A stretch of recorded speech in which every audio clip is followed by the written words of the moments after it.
Alright, praise God. Good morning mga kapatid. Purihin ang Panginoon sa umagang ito na pinagkaloob niya sa atin. Muli, tayo ay sama-samang nagpuri, nagpasalamat sa Panginoon sa ating pong Lord's Supper or breaking of the bread na ginawa. And this morning, ay welcome back po. Welcome sa lahat ng bago po na nag-join sa Potter's House of Arabia sa Church, sa Panambahan. Gayon din sa mga kapatid na nasa online, sa Facebook, sa Zoom, sa YouTube, at sa lahat po ng mga manonood o nanonood ng ating pong service sa umagang ito. Ako po ngayon ay nasa Jeddah at hindi niyo po ako makakasama live, but purihin ang Panginoon dahil meron tayong ganitong technology that we can share the message kahit po naka-video. Alam ko po na ang kapangyarihan ng Diyos ay hindi napipigilan or nasusukat sa live ba ito or video. The important thing is all of us are willing to listen, to obey the Word of God at yung ituturo sa atin ng Panginoon sa umagang ito. At once again, glory to God for this morning na pinagkaloob niya sa atin. Sige po, sa lahat ng bago at sa lahat ng mga tumutunghay po ng ating pong serye, ang ating pong pinag-uusapan ay sa libro po ng Genesis o yung unang aklat po sa Lumang Tipan. Ang tawag doon ay Genesis or the beginning. Okay? At sa umagang ito, sa next slide, ang sabi doon, we are talking about the beginning of intercession.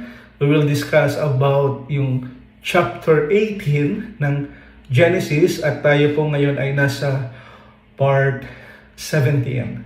Sige po, bago tayo magpatuloy, tayo po ay manalangin at ialay natin sa Panginoon ang ating pong pag-aaral. Dakilain ka, O Panginoon, sambahin ka sa iyong kabutihan, sa iyong katapatan. Tunay, Panginoon, na ikaw po ay tapat sa iyong mga pangako. Tunay, Panginoon, na kapag ikaw po ang nagsabi, ikaw ang makapangyayari because you are a sovereign God. Salamat, Panginoon, because you are so good to all of us. Salamat, Panginoon, dahil palagi kang nariyan, singlapit lamang po ng dasal.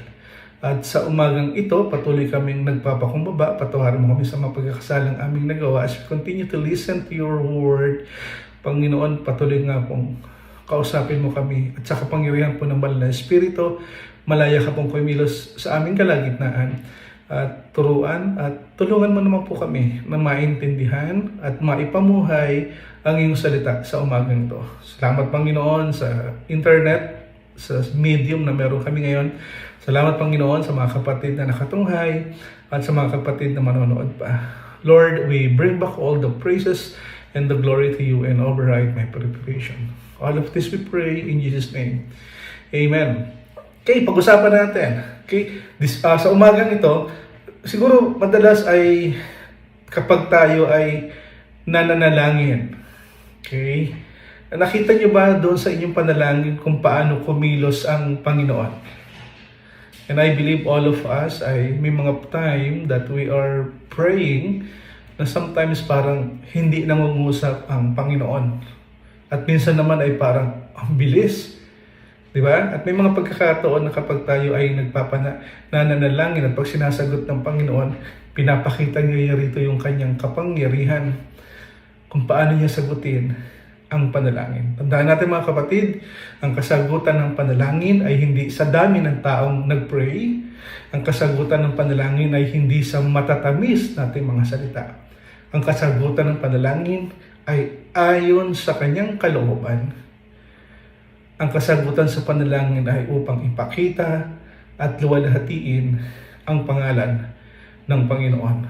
And this morning, okay, pag-uusapan natin yung 5 principles of prayer. Meron tayong 5 prinsipyo na pag-uusapan kung ano ba ang panalangin na tutunghayan po natin sa Genesis 18. Okay? Kung inyo pong mamarapatin, tayo pong lahat ay tumayo bilang pagbibigay galang po sa salita ng Panginoon at ating pong basahin ang kanyang mga salita. Samahan niyo po ako magbasa. Genesis 18, verse 16 to 23. When the man got up to leave, they looked down towards Sodom, and Abraham walked along with them to see them on their way. Then the Lord said, "Shall I hide from Abraham what I am about to do? Abraham will surely become a great and powerful nation, and all the nations on earth will be blessed through him. For I have chosen him so that he will direct his children and his household after him to keep the way of the Lord by doing what is right and just, so that the Lord will bring about for Abraham what he has promised him." Verse 20, "And the Lord said, the outcry against Sodom and Gomorrah is so great, and their sin is so grievous, that I will go down and see if they have done as bad as the outcry that has reached me. If not, I will know." The man turned away and went toward Sodom. But Abraham remained standing before the Lord. Then Abraham approached him and said, "Will you sweep away the righteous with the wicked? What if there are 50 righteous people in the city?" Tuloy po natin. "Will you really sweep it away and not spare the place for the sake of the 50 righteous people in it?" Tuloy po natin sa 25. Far be it from you to do such a thing, to kill the righteous with the wicked, treating the righteous and the wicked alike. Far be it from you.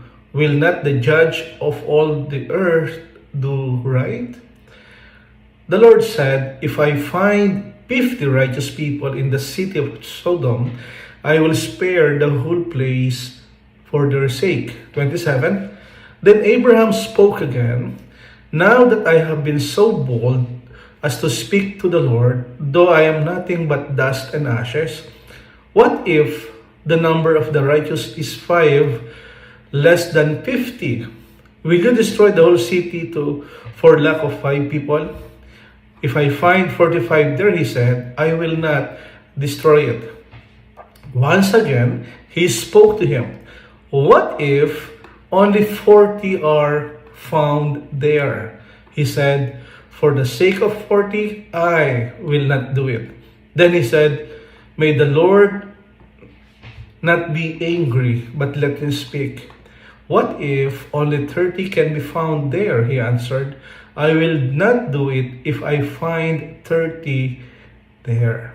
Abraham said, "Now that I have been so bold as to speak to the Lord, what if only 20 can be found there?" He said, "For the sake of 20, I will not destroy it." Then he said, "May the Lord not be angry, but let me speak just once more. What if only 10 can be found there?" He answered, "For the sake of 10, I will not destroy it." When the Lord had finished speaking with Abraham, he left, and Abraham returned home. Tayo manalangin. Panginoon, mangusap ka nga po sa aming kalagitnaan at turuan mo po kaming maintindihan ng iyong mga salita. In Jesus' name we pray. Amen. Okay.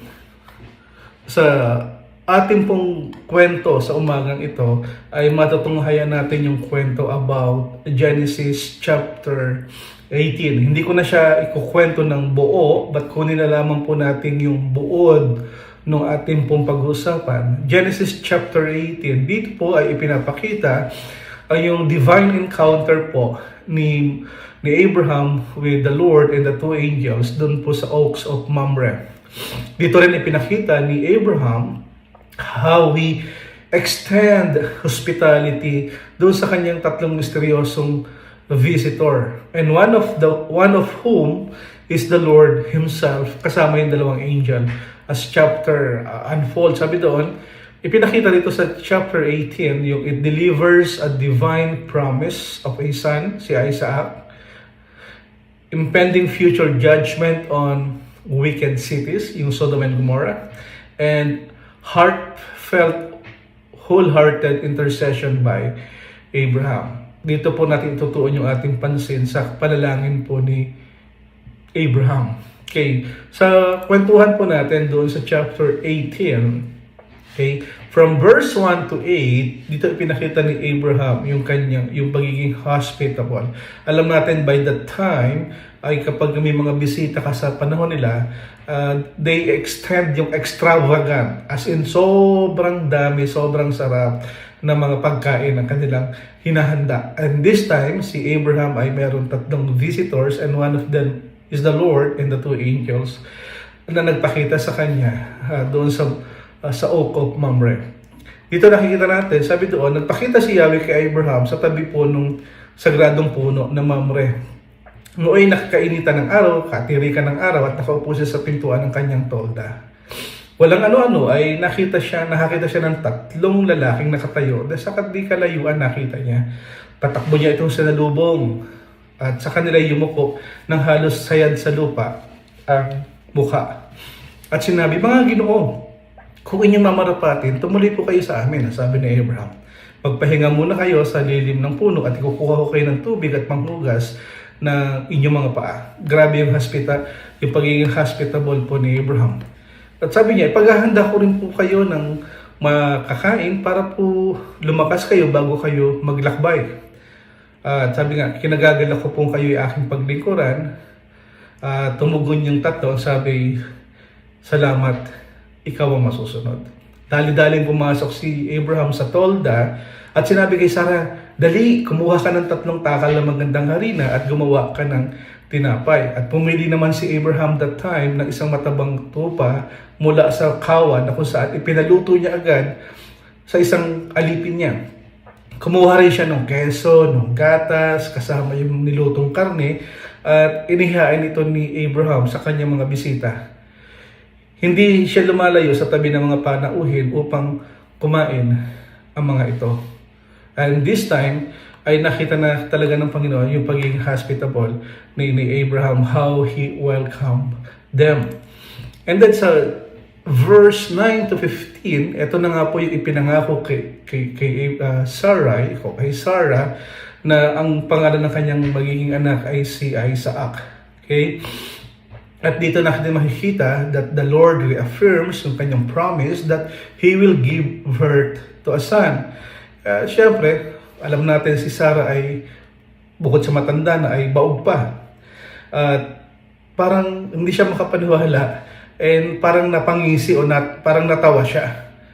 And the Lord questioned her doubt. Nagtanong sa kanya kung natawa ka ba. At sabi nga, minsan may mga pagkakataong yung ang hirap nating aminin, di ba? That when we are doubting, parang pag tinanong nag-aalala ka ba o nag-aalilangan ka ba, at kadalasan ay hindi natin to matanggap na o masabi ng tama na oo, hindi. Dito tinanong nila si Abraham, nasaan ang asawa mo si Sarah? Sabi ng Panginoon, naroon po sa tolda, sagot niya. Sinabi ng isa sa mga panauhin, babalik ako sa 1 taon, sa ganito rin panahon at pagbalik ko'y may anak na siya. Katulad na ipinangako. Noon ay kasalukuyang nakikinig naman si Sarah sa pintuan ng tolda sa likod ng panauhin. Ang mag-asawang Abraham ay pareho at Sarah ay pareho pong matanda. At alam natin na sa tanda niya ay wala na siyang regular menstruation. At lihim na natawa si Sarah at nagwika sa sarili, ngayon ako'y matanda na, pati ang aking asawa. Masisiyahan pa kaya ako sa pakikipagtalik? Bakit natawa si Sarah? At nagsabing kung kailan pa siya tumanda, saka siya magkakaanak. Tanong ni Yahweh kay Abraham. Sabi doon sa 14, mayroon bang hindi kayang gawin si Yahweh? Tulad ng sinabi ko, sabi ni Yahweh, babalik ako sa 1 taon at pagbalik ko, may anak na siya. Na dahil sa takot ni Sarah, nagkaila si Sarah at nagwika na hindi po ako tumawa. Ngunit sinabi niya, huwag ka nang magkaila, talagang tumawa ka. At makikita natin doon sa verse 16 to 21, ito na yung in-announce na ang paghuhukom sa Sodom at sa Gomorrah. Nakita natin yung 3 lalaki na inahatid ni Abraham doon sa dagon na kung saan ay natatanaw nila ang Sodoma. At sabi ni Yahweh, hindi ko dapat ilihim kay Abraham ang aking gagawin, sapagkat pinili ko siya upang maging ama ng isang malaki at makapangyarihang bansa. Sa pamamagitan niya, ang lahat ng mga bansa sa daigdig ay aking pagpapalain. Pinili ko si Abraham, sabi ni Yahweh, upang turuan niya ang kanyang mga lahi na sumunod sa aking mga utos. Sa pamamagitan ng paggawa ng matuwid at pagpapairal ng katarungan, kapag nangyari iyon, tutuparin ko ang aking pangako sa kanya. Kaya't sinabi ni Yahweh, katakot-takot na ang sumbong sa akin laban sa Sodoma at Gomora, at napakalaki na ng kasalanan, ng kanilang kasalanan. Kaya't bababa ako roon at aalamin kung totoo o hindi ang paratang laban sa kanila. At eto nga, yung focus natin sa verse 22 to 33, na kung saan ay nanalangin si Abraham at ang nagsabi siya ng Panginoon, Lord, spare mo naman po itong mga taong ito. At may mga makikita pa rin naman tayong mga matuwid na tao. And God agrees, di ba, doon sa plead ni Abraham na sige, pag nakakita ka ng mga matuwid na tao, nagsimula sa 50, naging 45, naging 40, dito naging 30, at sa kahulihan ay umabot na nga ng, sige, kung 10 meron kang makikita, ay hindi ko nagugunawin, no? Hindi ko nawawasakin yung lungsod na ito. Alang-alang lang doon sa 10 makikita mong matuwid. Kaya makikita natin that chapter 18 ay nagpapakita ng ang pangako ng Panginoon kailanman ay hindi matitinag. It always stand. Yung justice will prevail, at yung kanyang nature na maawain ay makikita natin that kapag ang tao ay nagsimulang magpakumbaba sa Diyos, the Lord will answer their prayer. Let me remind you that our topic is about the beginning of intercession. And this morning we will talk about 5 principles of prayer. Our message for today is so short, but I hope and praying that God will continue to speak to you through His Word. In prayer, kung makikita natin sa James 4 verse 2, yung sabi doon, you do not have because you do not ask God. Dito ay pinapakita na yung mga taong ito ay nagpapataya na kung sino yung tama, kung sino yung mauuna. Dito pinakita rin na meron silang kanilang mga ambisyon sa sarili nila. At yung reader ng James ay they continue to kill, to quarrel, and fight. Dahil sa bitterness ng kanilang buhay, yung inggit, kung ano yung makukuha nila at kung ano yung naisip nilang kunin ay ginagawa nila. Actually, ang problema po, kadalasan is, when we pray, ang gusto natin ay makuha natin yung gusto natin sa ipinag-pray natin. Tama? May mga panalangin tayo na kung saan minsan ay taliwas doon sa kagustuhan ng Panginoon. Kaya sinabi ni James, paalala niya sa kanyang mga tagabasa o readers niya, you do not have because you do not ask God. In other words, ipinapakita dito ni James that there were some believers, they refused to trust in the Lord. They refused to trust the Lord's way, the Lord's will, and the Lord's timing according to their need. And lots of people are praying according to what they want. Tama? And lots of people are asking, Lord, gusto ko nito, bigyan mo ko nito, patamain mo ko sa loto. Lord, gusto ko po ng baguhin mo itong taong ito. Lord, ayusin mo po sila. Lord, bumait po sana sila. And most of the time ay hindi natin nakikita yung sarili natin. At sabi nga, kaya hindi ka nagkakaroon kasi hindi mo man sinasabi sa Panginoon kung ano yung gusto mo. Okay? At dito pinapakita na din po sa atin that if we are willing to trust in the Lord, then we are willing to accept kung ano yung pagkakalob niya sa atin. Tama? Kaya masabi doon, from now on, why not try to ask the Lord according to His will? So verse 3, makikita din natin. When you ask, you do not receive. Why? Because you ask with... Okay, tuloy natin. Verse 3, when you ask, you do not receive because you ask with wrong motives, that you may spend what you get on your pleasure. At dito natin pong makikita na ang problema po talaga is, hindi naman talaga tayo nagtatanong kung ano yung gusto ng Panginoon para sa atin. Pero lagi natin tinatanong, Lord, ito yung gusto ko. Di ba?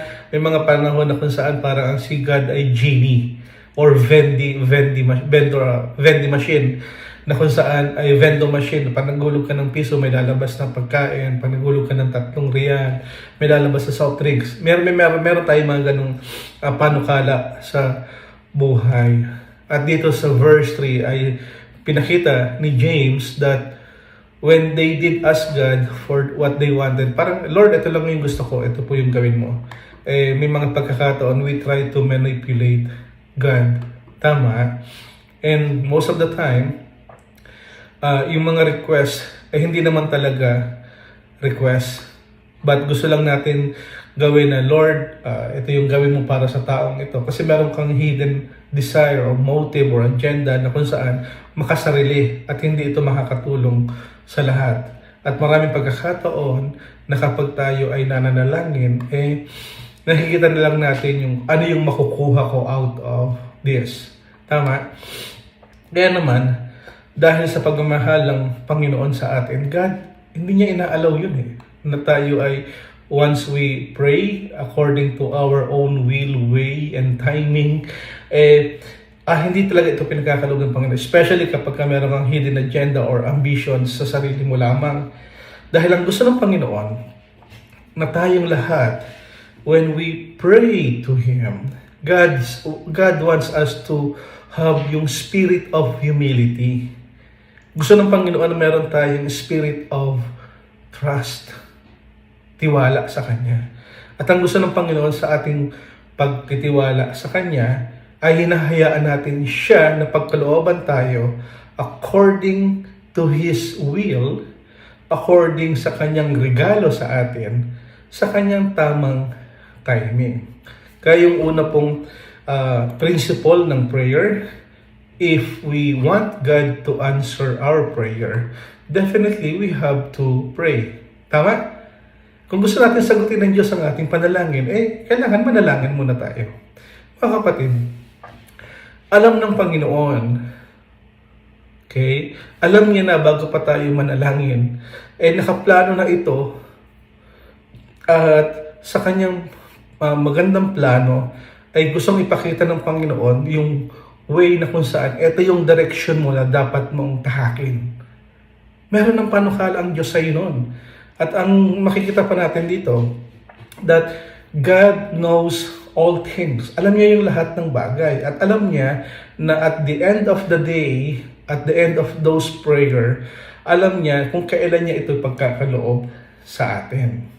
Sa Kanyang timing, sa Kanyang kalooban. At hindi natin ito malalaman, yung kalooban ng Panginoon, kung hindi naman tayo mag-pray. Alam natin ang Diyos ay sovereign. God is free to do whatever He wants. Tama? At ang sabi doon, as praying to God, ay ipinapakita lang dito that gusto ng Panginoon na tayo ay bigyan niya pagkalooban niya ng mga bagay o sagot sa panalangin according to His will. Ano yung kalooban ng Panginoon? Yung hindi makakasakit sa kanyang kapwa. At dito natin makikita, gusto kasi ng Panginoon, mga kapatid, when we pray, ay ma-develop po yung faith, yung ating strength, lumakas yung ating pong relationship sa Kanya, na kung saan ang Diyos ang siyang magkakaloob at tayo ang tatangkap. Yun ang gusto ng Panginoon. Ipakita natin sa Kanya with all humility and trust when we pray according to His will. Kaya may mga pagkakataon na nagpe-pray tayo at hindi natin ito nare-receive kasi hindi tayo nagtatanong, Lord, I pray for this. Is this your will for me? At kung kalooban mo ito, Panginoon, I pray that your will be done. Mga kapatid, we need to make a plan, a prayer time with the Lord as often and more consistently. Do it na kung saan ay patuloy. It is part of our spiritual discipline. Kaya mga kapatid, take time to ask one another, ano ba yung mga bagay na kung saan ay dapat kong ipag-pray at dapat kong paglaanan ng oras sa panalangin. These are the time na kung saan, if you want to know the will of the Lord, start to pray now. Okay po?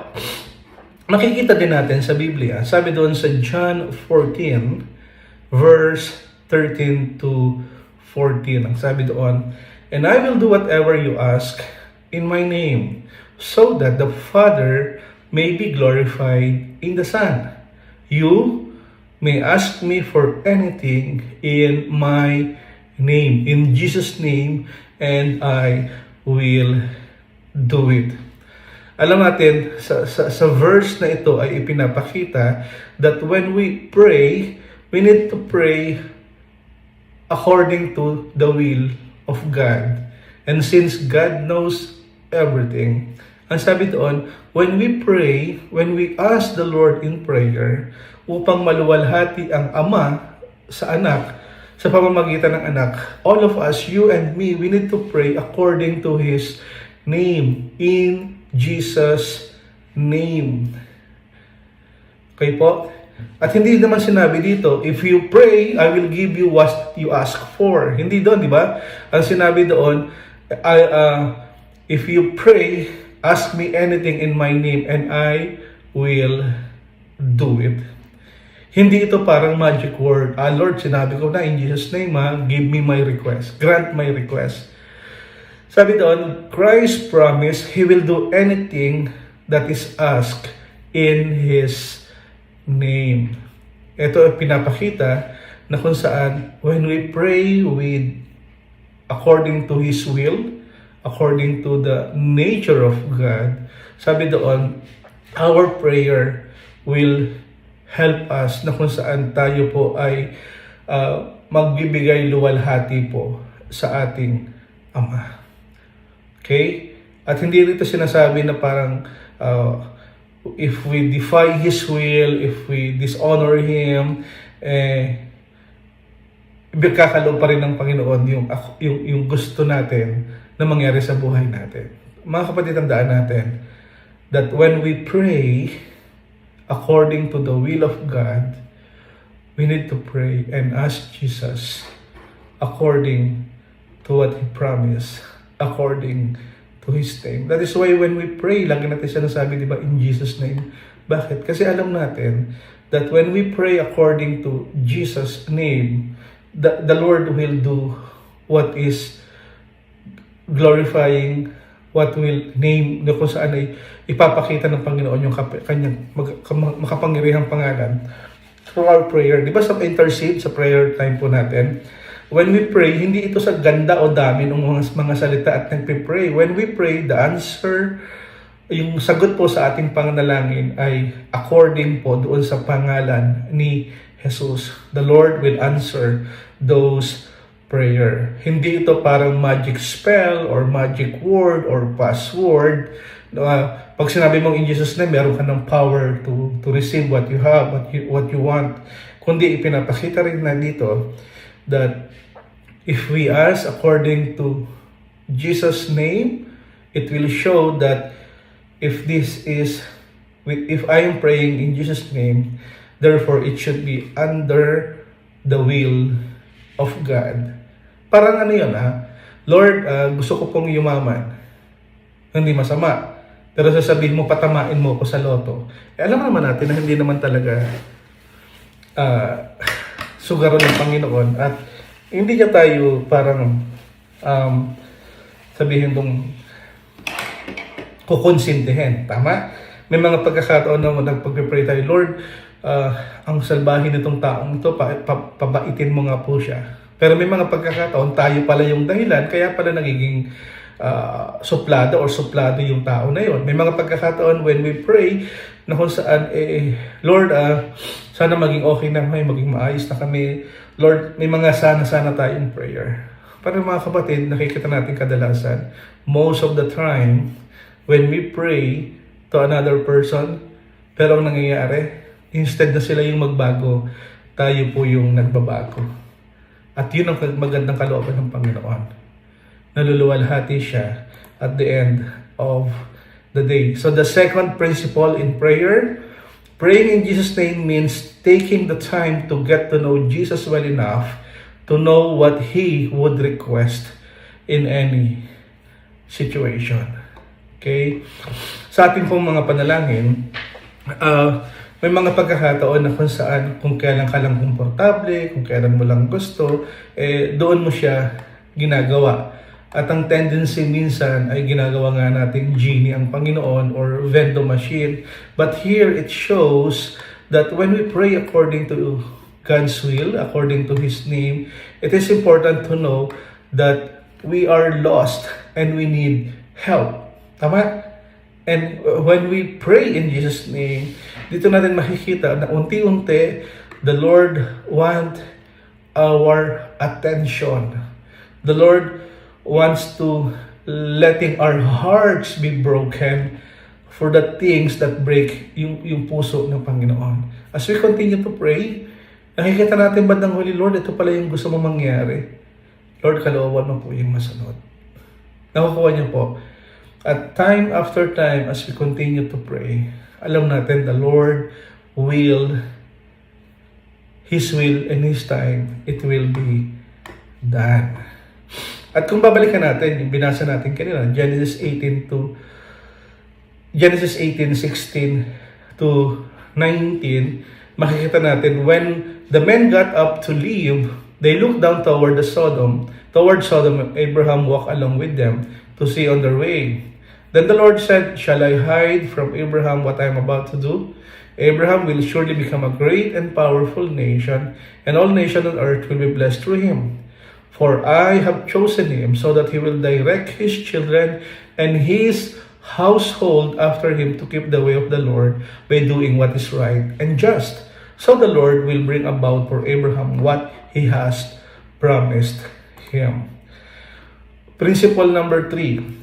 When we ask God for something, God respond both yung ating pong faith and our faithfulness when He is answering our prayers. Kapag tumutugon po ang Panginoon sa ating mga panalangin, ito po ay tumutugon ng Panginoon sa pangapanalangin natin na kung saan nasaan yung ating pong faith, yung ating pananampalataya, at kung nasaan yung pong ating katapatan sa Diyos. Kasi God wants our loyalty as well. At makikita natin dito, ang Diyos ay pinapanood o sinusubaybayan niya ang buhay ni Abraham. Alam natin that alam na ng Diyos noon pa man that Abraham was a man of faith.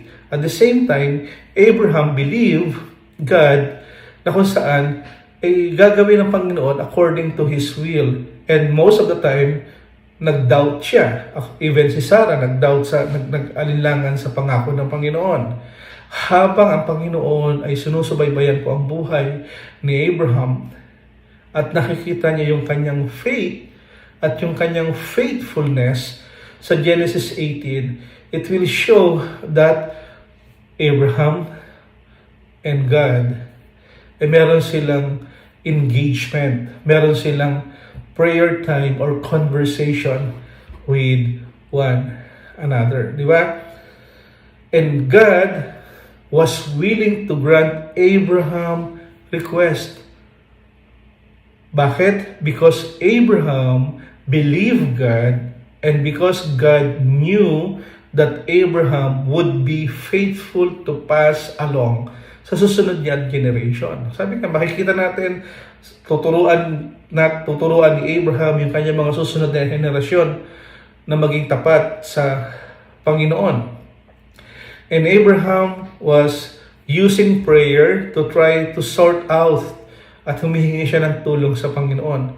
Na kung saan, Lord, 50, 40, pagka gawin natin 30, Lord, kung makakita po ako ng 10 tapat sa iyo,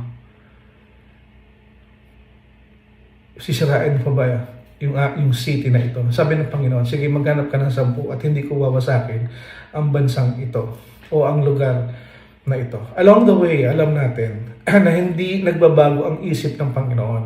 Pero along dun sa conversation ni Abraham at ng God, makikita natin kung paano nagbago yung pananaw ni Abraham, kung paano niya nakita yung kaawa at biyaya ng Panginoon sa buhay niya, at kung paano niya nakita ang sovereignty, ang kapangyarihan ng Diyos na pag sinabi niya, ito ay kanyang gagawin. Lalo't higit na ang kanyang pangako ay kanya rin pong gagawin. Perhaps, mga kapatid, we need to learn to use a prayer by means of understanding God, that God will change our lives. God will change our perspective on Him.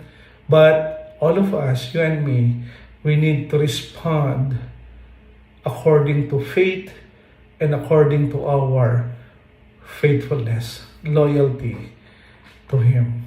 Nakukuha po.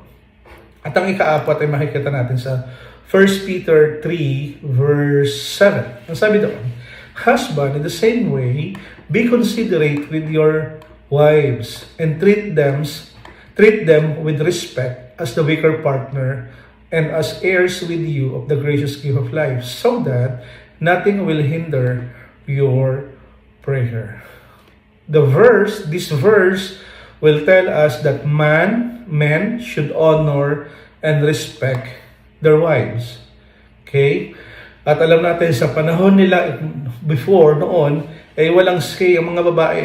They are oppressed, they are discounted, and most of the time they are treated badly. At dito ipinapakita sa panahon ni Jesus that man should honor their wives as co-heirs, co-equal, through God's grace. Sabi doon, sa biyaya ng Panginoon ay pantay-pantay naman ang lahat ng ito. At dito natin makikita that the way we handle our wives, the way we treat our wife, dito ay pinapakita na merong consequences. Kapag ang asawang lalaki ay they refuse to honor their wives, ang sabi doon, they will see their prayers hindered. Anong dapat gawin ng lalaki? Any husband who is abusive and disrespectful sa kanyang asawa, ang sabi doon, he must repent and change his behavior bago siya lumapit o makipag-usap sa Panginoon. Maging open siya sa Panginoon. Alam natin that wives are the weak vessel. So we need to be very careful to kung ano man yung sasabihin natin sa kanila, how we treat them, dahil we need to give, habi nga doon, husband must honor their wives. Meaning, we need to take care of them because para silang mga fragile, okay, mga mahihinang, parang babasaging baso na madaling mabasag. At ang key dito is about a husband should be a protector of their wives. May mga pagkakataon, our prayers are hindered because of unforgiveness, especially sa mag-asawa. Dito inalin tulad ng Panginoon na yung ating pong pakikipagrelasyon sa ating asawa o sa ating kapwa at the same time. Kung meron tayong mga unforgiveness in our lives, alam natin na hindi naman talaga ito sasagutin ng Panginoon according to His will and time pa rin po. Kaya mga kapatid, katulad ng sinabi sa 1 Peter 3:7, our fourth principle in prayer, as we pray and understand God's character better, we can then live in a way that reflects God's character to others. Napapakita rin po natin yung karakter ng Diyos sa iba. At dito ipinapakita yung example ng panalangin na kung saan kung ayaw mong mahinder yung mga panalangin mo, therefore you need to have a forgiving spirit. Treat others as well with respect and honor. At alam natin that we need to put into practice kung ano yung mga natutunan. Along the way, sabi nga doon, when we experience yung sagot ng Panginoon sa ating mga panalangin, when we know the Lord according to our prayer, how He answered our prayer, dito natin makikita that God is good and God will do anything according to His prayer. And most of the time, when we pray, it reflect po yung character ng Diyos sa atin patungo sa iba at ang iba naman po ay makikita natin. Kung ang Diyos ay mapagpatawad, then why not forgive others as well? Ang Diyos ay maawain, bakit hindi tayo maging maawain sa ating kapwa? Yun po yung sinasabi doon na character po sa iba. At sa panghuli, sabi doon sa 2 Corinthians 3:18, but we all, with unveiled face beholding as in a mirror the glory of the Lord, are being transformed into the same image from glory to glory, just as from the Lord, the Spirit. Ito pinapakita po sa 2 Corinthians 3:18 that the moment that we have the spiritual revelation from the Lord, na ipinapakita sa atin ng Panginoon through prayer, kasunod po nito yung tinatawag pong spiritual transformation. Yung bang tipong binabago ka ng Diyos araw-araw, from one degree to another, from glory to glory. At here, ipinapakita na the Lord will will do His will to you kung nakikita ka ng Diyos nang meron kang spiritual transformation. Okay? Hindi ito pilitan. At the same time, parang magpapakabait ako ngayon kasi baka hindi sagutin ng Panginoon yung prayer ko. Hindi ganon. Kundi araw-araw nakikita rin ng Diyos na ikaw ay nagbabago at mga kapwa mo ay nararanasan din ito. Nakikita nila yung transformation na kung saan parang there's something good happening to him or to her. Dito natin makikita that when we continue to follow the Lord, meron tinatawag na progressive sanctification. Yung unti-unti from one level to another ay nagbabago, nag-i-improve, mas umaayos ang kanyang buhay, yung kanyang pananaw.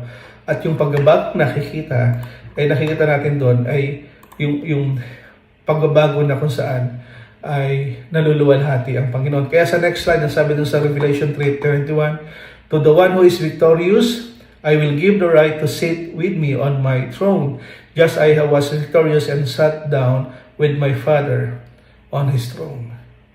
Here, Jesus continues His promise that whoever respond to His call, and the Lord will welcome them. And God promised sa mga merong nagbago ng isip, yung repentant overcomer, yung mga nagbago ng isip ng pananaw tungkol sa Diyos, sabi doon, He will sit with me on His throne. At sabi ng Panginoon, I will sat down doon sa Father's throne, sabi doon, and you will be with me. Kaya doon sa ika-5 prayer principle, prayer today prepare us for eternity where we will rule the universe as Jesus said. Hindi po natin fully mako-comprehend, yung mauunawaan kung ano yung sinasabi ng Panginoon dito. But the Lord wants us to become victorious. At dito pinapakita din po mga kapatid that we should be more concerned that God will work in our lives and God will help us to become more and more fruitful for His glory at sa mga taong nakapalibot sa atin. Mga kapatid, our eternal reward, dependent po ito sa ating pong kung paano yung ating isipan at yung ating buhay po ay nagbago na kasama ang Panginoon. ang panalangin, ang kapangyarihan ng panalangin ay importante po. Ang ating pong panalangin sa Diyos ay napaka-importante. As we walk along with God, as we walk with God, nakikita natin na nagbabago yung ating pong parang anyo, nagbabago yung ating pamumuhay, yung ating pananaw. At dito natin makikita that the more we spend time in prayer, dito natin makikita yung lubos o yung patuloy na kaluwalhatian ng Diyos. And the more you do that, the more you are nai-inlove po kay Jesus. Kaya sabi doon sa bandang huli, no? Genesis 3:19 to 22, dito tayo magtatapos. Those whom I love, I rebuke and discipline. So be earnest and repent. Here I am, stand at the door and knock. If anyone hears my voice and opens the door, I will come in and eat with that person, and they with me. To the one who is victorious, I will give the right to sit with me on my throne, just as I was victorious and sat down with my Father on his throne. Whoever has ears, let them hear what the Spirit says to the churches. Here, ito po ay sulat doon sa mga Christian na. Pero marami kasing Christian na kung saan ang sentro ng kanilang buhay ay ang sarili nila. At si Jesus ay minsan inilalabas nila doon sa equation. Parang minsan ang Panginoon ay nasa labas ng pinto. Sa likod ko may pinto. Nandun lang si Jesus. Here, sabi ng Panginoon, andito ako sa pinto. Kung ako'y papasukin mo sa buhay mo, kahit Christian ka na, kung ako yung masusunod, my will be done in your lives. Kung ikaw ay makikinig at pagbubuksan mo ako ng pintong ito, papasok ang Diyos. At ang maganda nito, He will eat with that person, kasabay na kakain ng Ama. Anong ibig sabihin nun? This explain that na God uses trial or physical affliction sa mga anak niyang matitigas ang ulo. But the Lord exercise po yung discipline as a loving Father. Kaya sabi doon, to whom I love, I rebuke and discipline. At alam natin na yung discipline ng ito ay mapait, masakit, pero hindi ito habang buhay, di ba? But anumang disiplina na ang Diyos ang gumawa, it produce righteousness within us. Kapag tayo po ay dinidisiplina ng Panginoon, hindi natin dapat isipin na tayo ay tinatalikuran na ng Diyos at parang wala na sa side natin ng Diyos. Kung hindi, mas isipin natin that God wants to invest time to you and to me for spiritual education. Gusto tayong turuan ng Panginoon. And ang kanyang purpose ay hindi tayo para maging bitter, kundi tayo ay maging better. Nakukuha po. As we pray, mga kapatid, willing po ang Panginoon to demonstrate His power, His faithfulness, willing to do yung pinangako sa atin. But first, the question is, are you willing to obey the Lord? Mga kapatid, why not try to ask God, Lord, pumasok ang pagbubuksan ko po muli ang pinto ng aking buhay, ikaw po ang masunod as I pray. Lord, ikaw po yung instead na plano ko, gusto ko, ito yung mga gusto kong gawin at mangyayari sa buhay ko.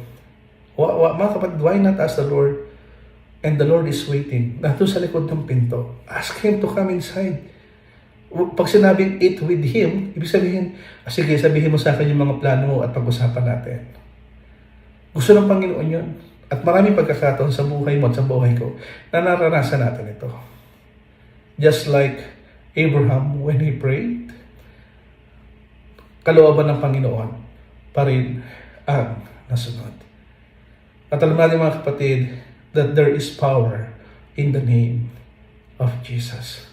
Nawa, sa umagang ito, as we continue to study or relearn yung principles of prayer, why not ask the Lord, Lord, let your will be done. Ikaw po yung maging super muli ng buhay ko.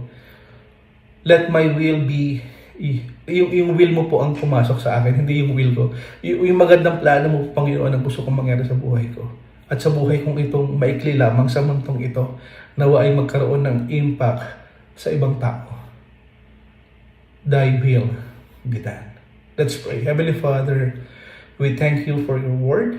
We thank you, Jesus, for your help. Thank you, Lord, for the promise that what you will do according to your will. Teach us to pray. And as we pray, nakitaan kami, Panginoon, ng spiritual transformation at maluwalhati ka, Panginoon, sa buhay po ng bawat isa. All of this we pray with thanksgiving in Jesus' name. Amen. Again, mga kapatid, maraming salamat. God bless and see you next week. Maraming salamat po. Bye.